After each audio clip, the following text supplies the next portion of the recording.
Guys, இன்னைக்கு நம்ம இந்த சஸ்பென்ஸ் கொரியன் டிராமாவோட 8th எபிசோட் தான் பார்க்க போறோம். போன எபிசோட்ல ஹீரோயின் மின்ஹோட அசிஸ்டன்ட் கிட்ட ஏதோ டீல் போட்ட மாதிரி கட்டியிருந்திருப்பாங்க.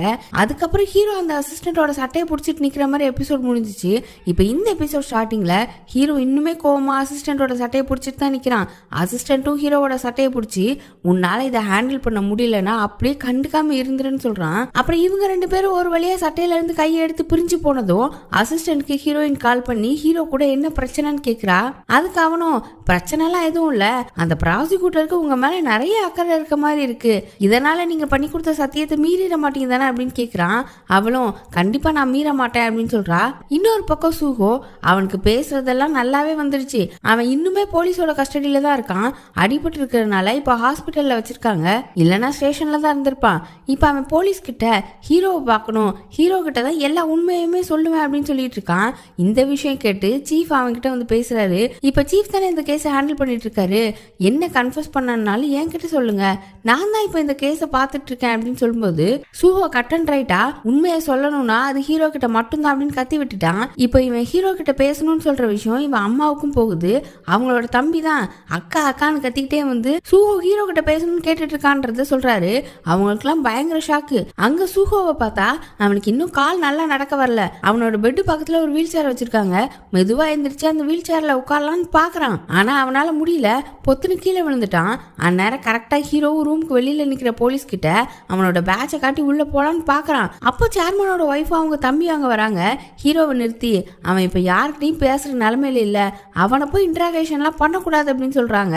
அதுக்கு ஹீரோ இல்லையே, சூஹோ என்கிட்ட பேசணும்னு சொன்னான்னு தானே கேள்விப்பட்டேன், அதே மாதிரி வேற யாரையுமே அவர் பாக்குறதுக்கு விரும்பலையா அப்படின்னு சொல்லிட்டு வெளியில நிக்கிற போலீஸ் கிட்ட வேற யாரையுமே உள்ள விடக்கூடாது அப்படின்னு சொல்லிட்டு அம்பாட்டுக்கு ரூமுக்குள்ள போறான். உள்ள சூஹோ கீழே விழுந்து தானே கிடந்தான், எந்திரிக்கவே முடியாம கஷ்டப்பட்டு வேர்த்து விறுவிறுத்து கிடக்குறான். ஹீரோ தான் போய் கையை கொடுத்து தூக்கி விட்டு வீல் சேர்ல உட்கார வச்சிருக்கான். ஹீரோ எடுத்ததுமே எதுக்கு என் கிட்ட கன்ஃபர்ஸ் பண்ணணும்னு சொல்றீங்க அப்படின்னு தான் கேக்குறான். ஆனா சூஹோ கிட்ட அதுக்கு பெருசா எந்த காரணமே இல்ல, ஹீரோனா கொஞ்சம் கம்மியா மரியாதை போகும்னு நினைக்கிறானோ என்னமோ. இப்ப ஹீரோ அவனோட இன்ட்ராகேஷனை ஸ்டார்ட் பண்றான். வழக்கமான கேள்விதான், மின்ஹோ கொல்லப்பட்ட அன்னைக்கு நீங்க எங்க இருந்தீங்கன்னு ஆரம்பிக்கிறான். சூஹோவும் அன்னைக்கு நிஜமாவே என்ன நடந்துச்சுன்றத சொல்ல ஆரம்பிக்கிறான். மின்ஹோ சாகிறதுக்கு முன்னால கிளப்ல வச்சு இவனுக்கும் அவனுக்கும் சண்டை வந்த மாதிரி காட்டியிருப்பாங்கல்ல, அந்த சண்டை எதுக்கு வந்துச்சுன்னா ட்ரக்ஸுக்காக தான். இவங்க 2 பேருக்கும் ட்ரக்ஸால எதுக்கு சண்டை வருதுன்னு பாத்தீங்கன்னா இந்த சூஹோக்கு ட்ரக்ஸ் சப்ளை பண்றதே அந்த மின்ஹோ தானா. இந்த சூஹோக்கு ட்ரக்ஸ் எடுத்துக்கலாம் ஒரு மாதிரி இழுக்குமா, அது மாதிரி வரும்போது மின்ஹோவை பார்த்து ட்ரக்ஸ் கேட்டு இருந்திருக்கான். ஆனா மின்ஹோ இருந்துட்டு இப்ப நேரம் சரியில்லை, நான் உனக்கு அப்புறமா தரேன் அப்படின்னு சொல்லி இருந்திருப்பான். இதனாலதான் சூஹோக்கு கோவம் வந்திருக்கும். அன்னைக்கு 2 பேருக்குமே சண்டையும் வந்திருக்கும். சண்டையில கடைசியா மின்ஹோ நான் எப்ப குடுக்கறனோ அப்ப வாங்கிட்டு அமைதியாரு அப்படின்னு சொல்லிட்டு அங்க இருந்து போயிருந்திருப்பான். இதனால சூஹோ வெக்ஸ் ஆகி வீட்டுக்கு போயிட்டு இருக்கும்போது தான் சேர்மன் ஆபீஸ்க்கு வா அப்படின்னு அவனுக்கு கால் வந்திருக்கும். அதுக்காக தான் அன்னைக்கு அவன் சேர்மன் ஆபீஸ்க்கு போயிருந்திருப்பான். அப்படி போய் அங்க பார்க்கும் போதே மின்ஹோ செத்து தான் கடந்திருப்பான். இந்த சூஹோ பதட்டத்துல மின்ஹோ மின்ஹோன்னு கத்திட்டு அவனை போய் தொட்டு இருந்திருப்பான். அதனால தான் சூஹோ கையில எல்லாம் ரத்தமா இருந்திருக்கும். அது மட்டும் இல்லாம அப்பதான் செக்யூரிட்டி கார்ட்ஸும் வந்திருப்பாங்க. இவன் ஒளிஞ்சு இருந்துட்டு அவங்களை தள்ளி விட்டுட்டு போயிருந்திருப்பான். இதுதான் ஆக்சுவலா அன்னைக்கு நடந்தது. இதை ஹீரோ கிட்ட சொல்லிட்டு இந்த சூஹோ ஒரு வித்தியாசமான டயலாக சொல்றான். மின்ஹோ தான் எனக்கு எல்லாமே, அவன் இறந்தது என்னால நம்பவே முடியலன்னா சொல்றான். இதை கேட்டதுமே ஹீரோக்கு மட்டும் இல்ல நம்ம எல்லாருக்குமே ஷாக்கு தான். ஏன்னா மின்ஹோவும் சூஹோவும் எதிரி மாதிரி தானே இப்ப வரைக்கும் காட்டியிருந்திருப்பாங்க.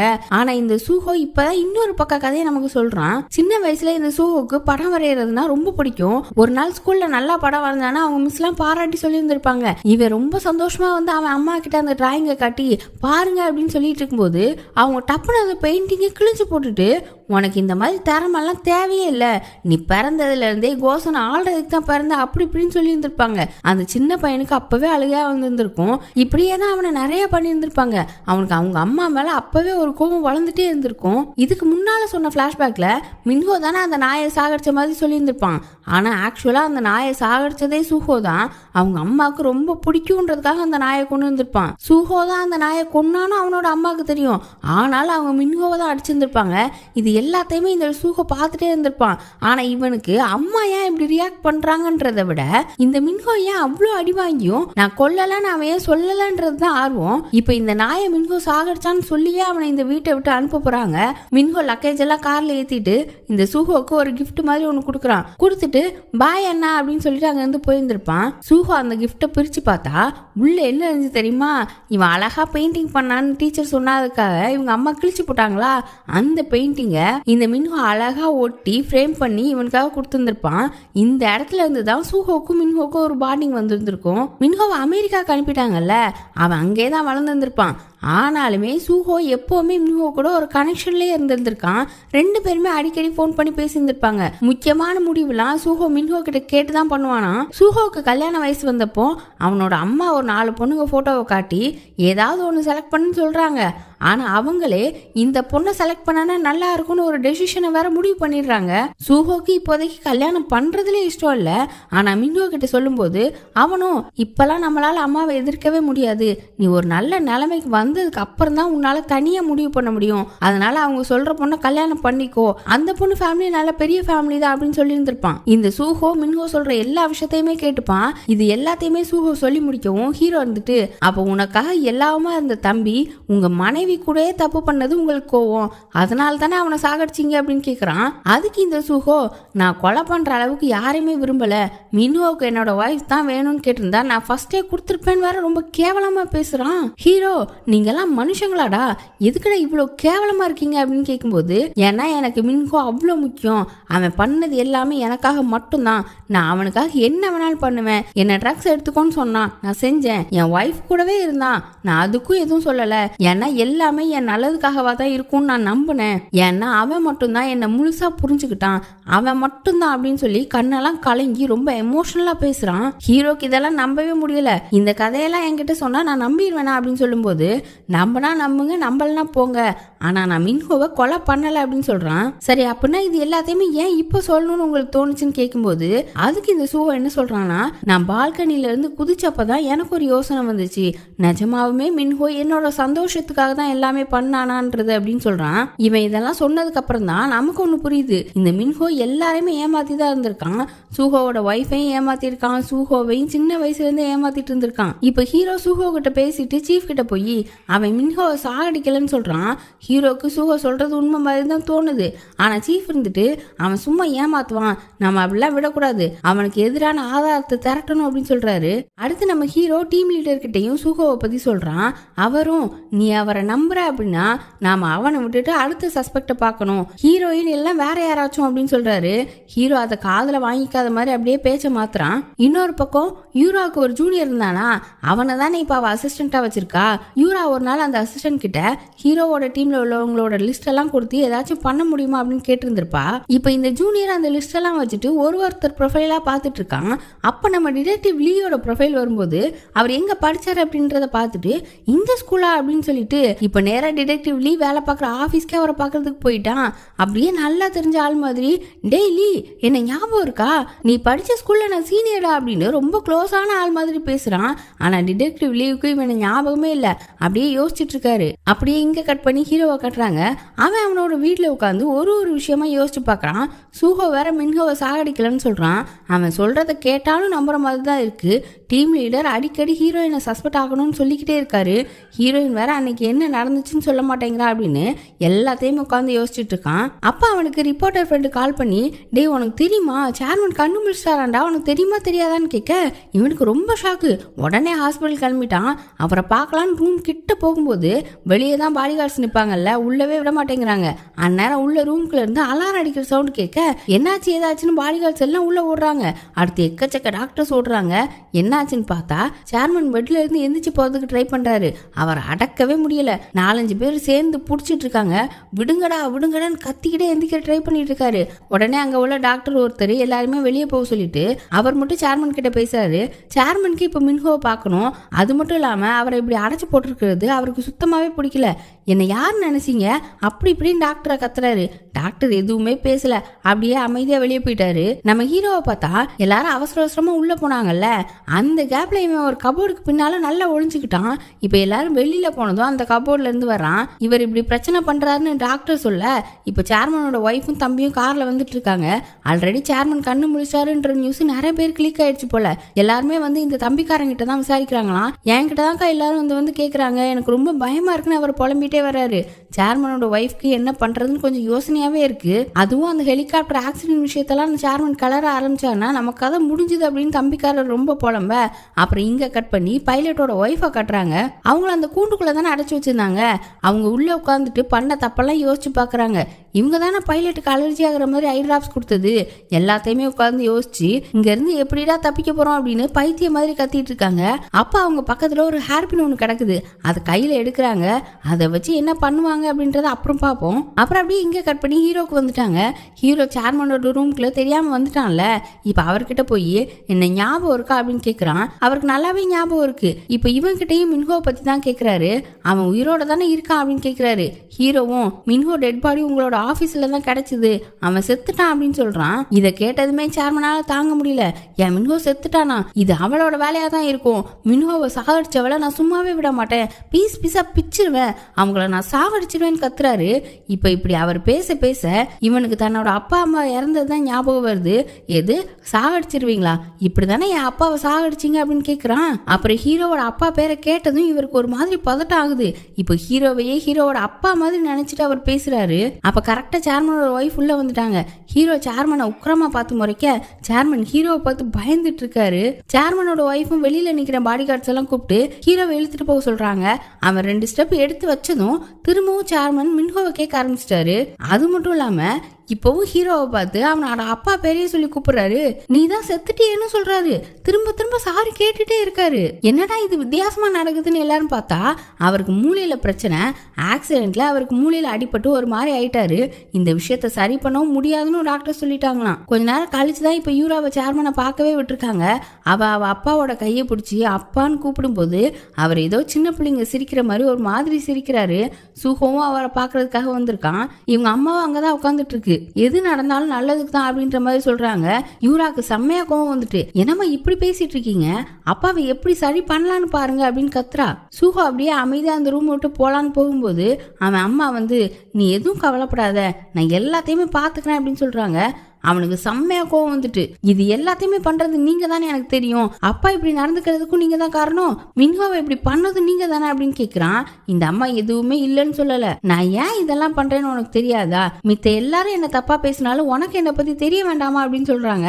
அவனுக்கு செம்ம காண்டாயிட்டு ஒழுங்கா வழிய விடுங்கன்னு கத்திட்டு வீல் சேரை தள்ளிக்கிட்டே போயிட்டான். இப்ப அடுத்த நாள் கோர்ட்ல ஹியரிங் நடக்குது. சுஹோக்காக வாதாடுறது யூரா தான்.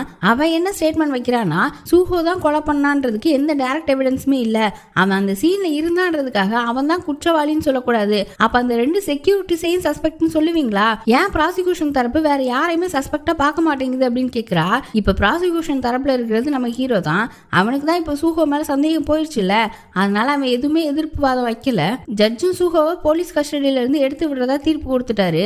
இப்படி சூஹோவை ரிலீஸ் பண்ண விஷயத்த அவனோட மாமா அவன் அம்மா கிட்ட போய் சொல்றாரு. இப்ப இவங்க சைட்ல பார்த்தா கிட்டத்தட்ட எல்லாமே நல்லா தான் போயிட்டு இருக்கு. கண்ணு முழிச்ச சேர்மனும் பைத்தியம் மாதிரி ஆயிட்டாரு.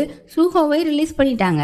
அப்புறம் இன்னொரு பக்கம் பைலட்டோட ஒய்ஃப் அவங்க கையில ஒரு ஹேர்பின் எடுத்தாங்களா, அதை வச்சு கையை கட் பண்ணிட்டாங்க போல, மயக்கமா கிடக்குறாங்க. இவங்களுக்கு வழக்கமா ஒருத்தன் தடிமாடி மாதிரி சாப்பாடு கொண்டு வருவானா, அவன் பார்த்துட்டு என்னாச்சு அப்படின்னு அவங்கள எழுப்பி பாக்குறான். அப்புறம் அவங்க கையில இருந்து ரத்தமா வந்துட்டு இருக்குது. அதை பார்த்தது செத்து போயிட்டாங்களோ அப்படின்னு அந்த பக்கம் திருப்புறான். அவங்க டக்குன்னு கண்ணு முழிச்சு அவன் கையை பிடிச்சி நல்லா கடிச்சு வச்சுட்டாங்க, ஓட ஆரம்பிச்சிட்டாங்க. அவங்க ரொம்ப நாளாவே இந்த கூண்டுக்குள்ளே கிடந்ததுனால ரொம்ப வீக்கா இருக்காங்க. அவன் ஈஸியா பிடிச்சிட்டான். பின்னாடி தலைமுடியை பிடிச்சி கீழே தள்ளி விட்டுட்டு அவங்க கையை கட் பண்ணாங்களா, அந்த கையிலே மிதிக்கிறான். அவங்க வலி தாங்க முடியாம கத்திக்கிட்டு பக்கத்துல ஏதாவது கிடைக்குமான்னு கையை வச்சு தேட ஒரு பெரிய ஸ்பேனர் கிடைக்குது. அதை எடுத்து அவன் காலிலே ஒரே போடு. அவன் வலி தாங்க முடியாம கீழே விழுந்துட்டான். உடனே இவங்க எழுந்து ஓடுறாங்க. இப்பவும் அவன் ஈஸியா வந்து பிடிச்சிட்டான். ஆனா இந்த டைம் அவங்களோட சட்டையை தான் பிடிச்சிருந்திருப்பான். அது ஓவர் கோட் மாதிரி தான் இருந்திருக்கும். டப்புன்னு கழட்டி போட்டுட்டு வேகமா ஓடுறாங்க. இவனும் பின்னாலேயே தான் துரத்துறான். நல்ல வேலையா கரெக்டா ரோட்ல ஒரு கார் வருது, அதை நிறுத்துறாங்க. காரும் நின்றுடுச்சு. அப்படியே அந்த காருக்கு முன்னால மயங்கிட்டாங்க. காருக்குள்ள இருந்து இறங்கி வந்து 2 பேரும் அவங்களை தூக்குறாங்க. இது அந்த தடி மாடு தூரமா நின்று பாக்குது. பைலட்டோட ஒய்ஃபை அடைச்சு வச்சிருக்கிறத இந்த ஃபைட்டர் சிசிடிவில பார்த்துட்டு தானே இருப்பான். அவன் எங்கடா போனான்னு பார்த்தா எக்ஸசைஸ் பண்ணிட்டு இருந்திருக்கான். அந்த கேப்ல தான் இது எல்லாமே நடந்திருக்கு. இப்ப எக்ஸசைஸ்லாம் பண்ணி முடிச்சுட்டு சிசிடிவியை பாக்குறான். கூண்டு திறந்திருக்கு, உள்ள ஆள் இல்ல. பார்த்து செம்மையா ஷாக் ஆயிட்டான். அப்படியே இங்க கட் பண்ணி சேர்மனோட ஒய்ஃபை காட்டுறாங்க. அவங்களுக்கு இப்ப எந்த தடையுமே இல்லையா.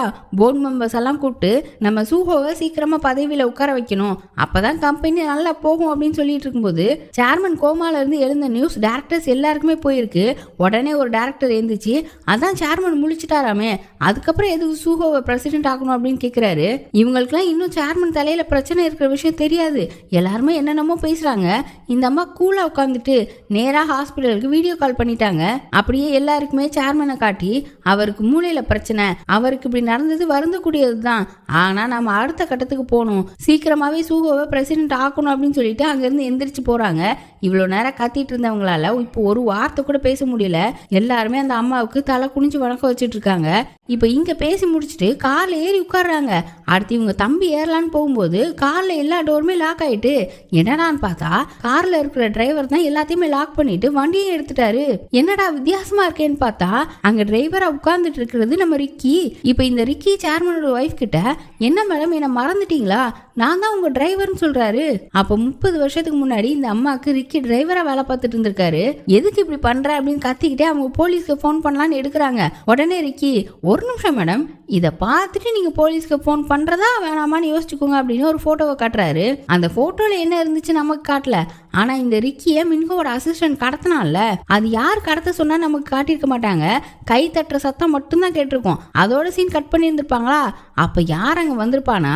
வேற யாரும் கிடையாது, மின்ஹோ தான். அப்புறம் அவன் ஹெலிகாப்டர் ஆக்சிடென்ட்ல செத்து போயிட்டான் அப்படின்னு சொல்லிட்டு இருக்கும்போது அடுத்த நாள் வந்திருப்பானா? வந்ததுமே இந்த அம்மா கிட்ட நான் ஒரு கிஃப்ட் வச்சிருக்கேன் அப்படின்னு ஒரு போட்டோவை காட்டியிருப்பானா? அதே போட்டோ தான் இப்போ ரிக்கி காமிச்ச போட்டோவும். அப்படி அந்த போட்டோல என்னதான் இருக்குன்னு இப்பதான் காட்டுறாங்க. ஒரு சின்ன கத்தி, அந்த கத்தி தான் அந்த போட்டோல இருக்கு. இதுல என்ன விஷயம் நமக்கு இன்னும் தெரியல. இப்ப ரிக்கி ஒரு காஃபி ஷாப்ல வண்டியை விட்டு அந்த அம்மா கூட உட்காந்து பேசுறாரு. 30 வருஷத்துக்கு முன்னாடி அந்த விஷயம் நடக்கும்போது நானும் அங்கதான் இருந்தேன் அப்படின்னு ரிக்கி சொல்றாரு. எந்த விஷயம் என்னன்னா தெளிவா சொல்ல மாட்டேங்கிறாங்க. இப்ப ரிக்கி எதுக்காக இவங்களை பார்க்க வந்திருக்காருன்னா, வழக்கம் போலதான் ஆதாரத்தை கொடுத்து காசு வாங்குறதுக்கு. ஃபர்ஸ்ட் மின்ஹோ கிட்ட ட்ரை பண்ணியிருந்தாரு, அவன் செத்துட்டான். அதுக்கப்புறம் யார்கிட்ட காசு கேட்கறதுன்னு யோசிச்சு இப்ப இந்த அம்மா கிட்ட வந்து கேட்டுட்டு இருக்காரு. இவங்க ஃபர்ஸ்ட் காசெல்லாம் தர முடியாது, என்ன பண்ணணுமோ பண்ணிக்கோன்ற மாதிரி தான் பேசுறாங்க. அதுக்கு ரிக்கி இருந்துட்டு, மின்ஹோ அநியாயமா செத்து போயிட்டான், அப்ப அடுத்த பிரசிடென்ட் ஆக போறது சூஹோ தானே அப்படின்னு சொல்லிட்டு சூஹோ கிட்ட இதை சொல்லிடுவேன்ற மாதிரியே சொல்றாரு. சூஹோ பேரை சொன்ன அடுத்த செகண்ட் இந்த அம்மா மின்ஹோ சொன்னதுல இருந்து டபுள் மடங்கா காசு தரேன் அப்படின்னு சொல்றாங்க. அப்படியே இங்க கட் பண்ணி யூராவோட ஜூனியர் இருக்கான்ல, அவனை காட்டுறாங்க. அவன் டிடெக்டிவ்லி படிச்ச ஸ்கூல்ல ஒன்னா படிச்ச மாதிரி பேசி இப்ப அவரை கூட்டு போய் ஒரு இடத்துல சரக்கு அடிச்சிட்டு இருக்காங்க. நல்லா சரக்கு அடிச்சுட்டு டிடெக்டிவ்லி மயங்கி போய் கிடக்குறாரு. இப்ப இந்த ஜூனியர் மெதுவா வெளியில வந்து யூராக்கு கால் பண்றான். என்ன சொன்னான்லாம் காட்டல. அந்த பக்கம் அவ எது மின்ஹோ ஹீரோயினா அப்படிலாம் பண்ணிருக்கானா அப்படின்னு கேக்குறா. இப்பதான் நமக்கே புரியுது, யூராவோட ஜூனியர் வேணும்னே டிடெக்டிவ்லி அப்ரோச் பண்ணி நிறைய விஷயத்த கேட்டு தெரிஞ்சிருக்கான். ஹீரோயினை மின்ஹோ பார்க்கிங்ல அடிச்ச விஷயத்தெல்லாம் யூரா கிட்ட ஜூனியர் சொல்லியிருக்கான் போல. இவ அதை கேட்டுட்டு ஒரு பேப்பர் எடுத்து கவர்க்குள்ள வச்சுட்டு ஹீரோயினை பாக்குறதுக்காக தான் போறா. ஹீரோயின் அவளோட ஃப்ரெண்ட் ரெஸ்டாரண்ட்ல தான் இருக்கா. இப்ப யூரா அங்கேயே போய், வரீங்களா நீ, நம்ம டின்னருக்கு போலாம் அப்படின்னு கூப்பிடுறா. ஹீரோயினுக்கு கொஞ்சம் தயக்கம் தான், ஆனாலும் யூரா வாங்க நீ போலாம் அப்படின்னு கூட்டிட்டு போயிட்டா. ஒரு ரெஸ்டாரண்ட்ல உட்காந்து 2 பேரும் சாப்பிட்டுட்டு இருக்காங்க. ஆக்சுவலா இந்த ரெஸ்டாரண்ட்டுக்கு மின்ஹோ ஹீரோயினை அடிக்கடி கூட்டிட்டு வருவானா. இந்த ரெஸ்டாரண்ட் நல்லா இருக்கும்னு மின்ஹோக்கு ரெக்கமெண்ட் பண்ணதே இந்த யூரா தானா. யூரா அந்த பழைய விஷயத்தெல்லாம் சொல்லி மின்ஹோ இறந்தது என்னால நம்பவே முடியலன்னு மின்ஹோ பத்தியே தான் பேசிட்டு இருக்கா. இவ ஏதோ ஒரு விஷயத்த பேசுறதுக்காக தான் நம்மள கூப்பிட்டுருக்கா அப்படின்றது ஹீரோயினுக்கு புரியுது. என்ன விஷயம்னாலும் டைரக்டா கேளு அப்படின்னு சொல்லும் போதுதான், சரி நம்ம ஃபர்ஸ்ட் சாப்பிட்டு முடிப்போம் அப்புறம் சொல்றேன் அப்படின்னு 2 பேரும் சாப்பிட்டு முடிச்சுட்டு அடுத்து டீக்கு வந்துட்டாங்க. யூரா இப்ப டைரக்டாவே கேட்டுட்டா, மின்ஹோ இறந்த நைட்டு அவன் உங்களை போட்டு அடிச்சானாமே, நான் கேள்விப்பட்டேன் அப்படின்னு சொல்லிட்டு அவ ஒரு பேப்பரை எடுத்து கவர்ல வச்சாலா. அந்த பேப்பரை இப்ப டேபிள்ல வைக்கிறா. அது என்ன பேப்பர்னா, மின்ஹோ இறந்த அன்னைக்கு உள்ள ஹீரோயினோட கால் ஹிஸ்டரி. இந்த ரெக்கார்ட்லயுமே ஹீரோயின் கோசன் ஆபீஸ்ல இருந்தது போட்டிருக்கு. இந்த யூரா இருந்துட்டு, மின்ஹோ இறந்த டைம் அப்போ நீங்க அங்கதான் இருந்திருக்கீங்க அப்படின்னு சொல்லும்போது ஹீரோயினால அதுக்கு மேல அங்க இருக்க முடியல, நான் கிளம்புறேன் அப்படின்னு எழுந்திருக்கிறா. ஆனாலும் இந்த யூரா விடல. நீங்க சேர்மன் ஆபீஸ்க்கு போறதுக்கு முன்னாலே எங்கேயோ இருந்துட்டு வந்திருக்கீங்க, அது ஞாபகம் இருக்கா? இல்லனா நானே சொல்லவா அப்படின்னு கேக்குறா. இப்போ உனக்கு என்னதான் வேணும் அப்படின்னு கேட்கும்போது, மின்ஹோவை சாகடிக்கிறதுக்காக தான் ஹீரோ கூட பழகுனீங்களா? ஒருத்தரோட வாழ்க்கையை கெடுத்தது பத்தாதுன்னு ஹீரோவோட வாழ்க்கையும் கெடுக்க பாக்குறீங்களான்னு கேக்குறா. இவ வீட்டுக்கு வாழ வந்த பொண்ணு அவளை மின்ஹோ அந்த மாதிரி அடிச்சிருக்கான், ஒரு மிருகம் மாதிரி பிஹேவ் பண்ணியிருக்கான். அந்த விஷயம்லாம் தெரிஞ்சதுக்கு அப்புறமும் இந்த மாதிரி பேசுறா. இவளுக்கு ஹீரோயின் மேல கொஞ்சமாச்சும் இறக்கம் வந்திருந்திருக்கலாம், ஆனா இப்படி கேள்வி கேட்டுட்டு இருக்கா. இந்த சீன்ல எனக்கு யூரா மேல பயங்கர கோவம், ஹீரோயினுக்கும் இப்ப செம்ம கோவம். எதுவுமே பேசாம அங்கிருந்து போலான்னு பார்க்கும்போது இந்த யூரா இருந்துட்டு, நீங்க கண் காணாத இடத்துக்கு போயிட்டீங்கன்னா நான் இந்த விஷயத்த அப்படியே விட்டுடுறேன், இல்லைன்னா நான் என்ன பண்ணுவேன்னு எனக்கே தெரியாதுன்னு சொல்றா. அப்படியே எபிசோட முடிச்சிட்டாங்க. ஏற்கனவே டீம் லீடர் ஹீரோயினா அடுத்த சஸ்பெக்டா விசாரிக்கணும்னு சொல்லிட்டு இருக்காரு. இதுல இந்த யூரா வேற வந்து பிரச்சனை பண்ண ஆரம்பிக்கிறா. நம்ம ஹீரோ எப்படி ஹீரோயினை காப்பாற்ற போறாரு அப்படின்றதெல்லாம் அடுத்து பார்ப்போம். இந்த கதையெல்லாம் ஹீரோயின் மின்ஹோவை கொலை பண்ணல அப்படின்னா தான், ஹீரோயின் தான் கொலை பண்ணியிருந்தானா அது வேற கதை.